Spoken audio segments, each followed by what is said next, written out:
দিন আল্লাহ বলেন ইয়াউমা ইয়াফিরুল মারউ মিন আখিহি ওয়া উম্মিহি ওয়া আবিহি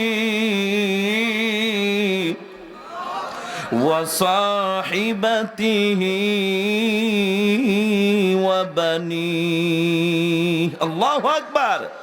আল্লাহ বলেন এটা তো সেই দিন যেদিন কেউ কাউকে পরিচয় দিবে না, আপন ভাই ভাইকে পরিচয় দিবে না, মা সন্তানকে পরিচয় দিবে না, সন্তান মাকে পরিচয় দিবে না।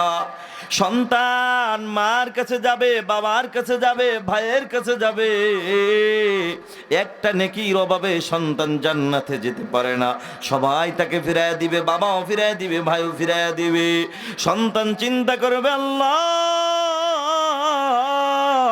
দুনিয়ার জমিনে দেখেছি আমার বাবা অনেক সময় আমার উপর রাগ হইয়া, গুসা হইয়া